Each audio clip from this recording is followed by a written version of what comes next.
Hey learners, welcome to the video of constructive criticism. आज की इस वीडियो में हम लोग जानेंगे what is constructive criticism. The constructive criticism क्या होता है? What if I told you criticism isn't always a bad thing? अगर मैं आपको बोलूं कि criticism हर बार एक खराब चीज नहीं होती है, तो पहले मैं आपको बताता हूँ कि criticism क्या होता है. Like politicians के बीच में there always a word which comes around the conversation of them. And that is criticism. So criticism का मतलब होता है आलोचना या फिर जैसे कि पॉलिटिशियंस लाइक बीजेपी और Congress, like Congress is always try to criticize BJP and just giving an example, don't make it any type of political, okay? So like और ऐसा हमारे साथ कभी हमारी पर्सनल लाइफ में होता है, लाइक हमारे दोस्त या फिर प्रॉपर दोस्त नहीं बोलेंगे बट हाँ, आजकल की जो दुनिया है या फिर जो एक मैनिपुलेटिव वर्ड सा बन गया है, यहाँ का सिस्टम सिर्फ एक ही है and that is criticising people, यानी कि लोगों को क्रिटिसाइज करना। लेकिन क्रिटिसिज्म एक खराब चीज नहीं है। आई मीन आजकल के वर्ल्ड में क्रिटिसिज्म को बहुत खराब बना दिया गया है, या फिर लोग जिस तरीके से कम्युनिकेट करते हैं उनका क्रिटिसिज्म करने का तरीका बहुत गलत होता है।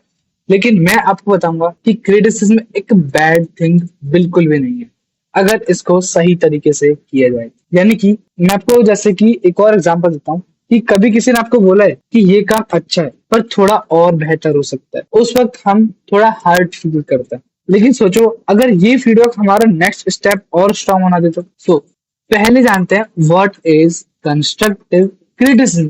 सो ये एक तरह का फीडबैक होता है जिसके अंदर इंटेंट होता है इम्प्रूवमेंट का। यानी कि अगर आप किसी को कंस्ट्रक्टिव क्रिटिसिज्म कर रहे हो, दैट मीन्स कि you are giving the feedback to the person in front of you, but the intent of yours is वो जो इंसान है वो अपनी गलतियों में या जो भी उसने मिस्टेक्स की है उनके अंदर कुछ ना कुछ न्यू एड ऑन करे। And the most important thing of constructive criticism is that ये एक रिस्पेक्टफुल होता है और एकदम स्पेसिफिक होता है। So feedback is fuel, use it to drive not destroy. So ये होता है कंस्ट्रक्टिव क्रिटिसिज्म जो तोड़ता नहीं बनाता है। यानी कि अगर आप फीडबैक को सही तरीके से यूज करें तो आप अपनी स्पीड को 10x कर सकते, राइट?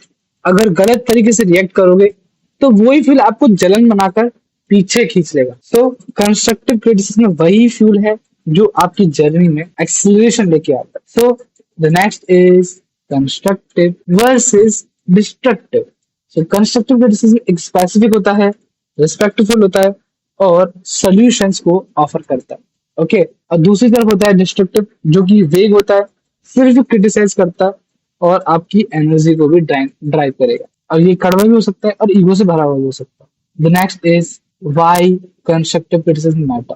आप लोग बोलेंगे कि भाड़ में जाए कंस्ट्रक्टिव और डिस्ट्रक्टिव। आप लोग बोलेंगे कि हम लोग क्रिटिसिज्म नहीं करते तो किस बात का कंस्ट्रक्टिव और किस बात का डिस्ट्रक्टिव। लेकिन let me tell you the reality of it, without feedback growth is a guess. अगर आप सोच रहे हो कि बिना फीडबैक के आप अपने लाइफ में बहुत ग्रो कर देंगे तो शायद आप एक बहुत गलत पाथ पर है या फिर आप अनुमान लगा रहे हैं। बिकॉज ये पोटेंशियल को अनलॉक करता है, क्वालिटी को इम्प्रूव करता है एंड बिल्ड स्ट्रॉन्गर टीम्स। अब बात आती है कि हम लोग इसको कैसे रिसीव करें या हम भी इसको अपनी लाइफ में कैसे इम्प्रूव करें।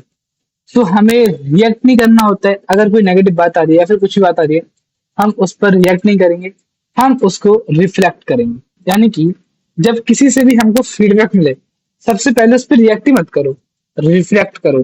पहले सुनो, फिर इमोशंस को साइड रखो और सोचो क्या इसमें कुछ ऐसा है जो मुझे और बेहतर बना सकता है। Like let me give you an example. एक बार इंडिया के प्राइम मिनिस्टर यानी कि नरेंद्र मोदी जी से एक क्वेश्चन पूछा गया, अगर आप कितना भी अच्छा काम कर देंगे ना, लेकिन हमेशा कुछ ना कुछ लोग होते हैं जो आपको क्रिटिसाइज करते ही हैं, तो आपका उस बारे में क्या विचार? तो आप जानते हो उन्होंने क्या आंसर दिया? उन्होंने आंसर ये दिया कि जब भी कोई पहले मेरे को क्रिटिसाइज करता है, I always thank you, I always feel thank you towards them. पहले मैं उनका सही से सुनता हूँ, उनका तरीके से सुनता हूँ। जब भी मेरे को टाइम फ्री मिलता है, पहले वो सुनते हैं criticism number 1, criticism number 2, criticism number 3, criticism number 4 and ऐसे। एंड फिर वो क्या करते हैं, नोट डाउन करते हैं एंड फिर वो एक टाइम टेबल लेते हैं और उस पर नोट डाउन करते हैं एंड फिर देखते हैं कि क्रिटिसिज्म नंबर 1, हाँ ये बंदा ये कि ये इंसान सही बात बोल रहा है। फिर क्रिटिसिज्म नंबर 2, ये सही बोल रहा है। क्रिटिसिज्म नंबर 3, ये इसने गुस्से में आकर बोला। क्रिटिसिज्म नंबर 4, ये इसने हैट्रेड घृणा में बोला। सो वो फिल्टर करते हैं इमोशंस को एंड फिर अप्लाई करते हैं, यानी कि पहला सही है, दूसरा सही है, तीसरा मुझे इस पे इग्नोर, फोर्थ इग्नोर, एंड ऐसे वो लोग इसको रिसीव करते हैं।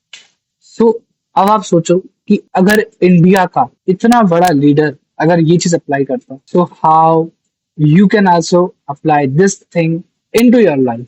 The next heading is how to give it. And हम लोग भी अगर किसी को क्रिटिसाइज करते हैं तो हम लोग कैसे कर सकते हैं? तो हम लोग करेंगे क्रिटिक वर्क को, ना कि वर्कर को। यानी कि काम पे बात करो, इंसान पे नहीं। मुझे लगता है अगर हम थोड़ा और एग्जांपल्स डालते तो क्लैरिटी बढ़ जाती। ये कंस्ट्रक्टिव है वर्सेस तुम्हें तुमसे तो कुछ होता ही नहीं, ये डिस्ट्रक्टिव है। So we kind, we clear and always offer a solution. So kindness is always greater than bluntness. Clear means specific is greater than confusing or vague. And helping person is always better than to hurt someone. Okay. So criticism is an invitation to grow. So thank you everyone.